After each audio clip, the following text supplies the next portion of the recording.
Europos Sąjungą sukūrė Robertas Šumanas. Jis buvo už Europos valstybių kaip lygiateisių tautų sąjunga, kur visi yra lygus ir visų teisės yra gerbiamos. Federalizmas, federacija, tai yra nepriklausomos valstybės atsisakymas ir prilyginimas didelės sąjungos provincijai, kurie mes jau turėjom Sovietų sąjungos laikais. Ką tik balsavo Lietuvos Europos parlamentarai už Lietuvos valstybingumo atsisakymą, tai yra už federalizmą. Jie yra šie: Rasa Juknevičienė, Olekas, Maldeikienė, Blinkevičiūtė, Auštrevičius.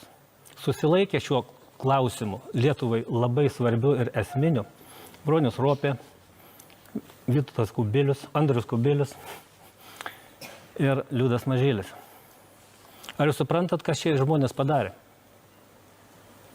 Ar suprantat, kaip jie po to atvažiavę į Lietuvą, lips į tribūnas, žiūrės į žuvusiųjų laisvės gynėjų akis, į jų artimųjų akis ir švęs laisvę, kurie Lietuvą ką tik atidavė už dyką?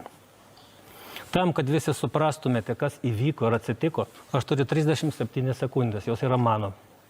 Prašau pagalvoti apie tai, kas įvyko ir atsistojimu tylos minutė pagerbti žuvusius už Lietuvos laisvę. Taip pat ir visus žiūrovus prašau savo namuose. Širdim pajauskim, kas vyksta ir kas gali atsitikti.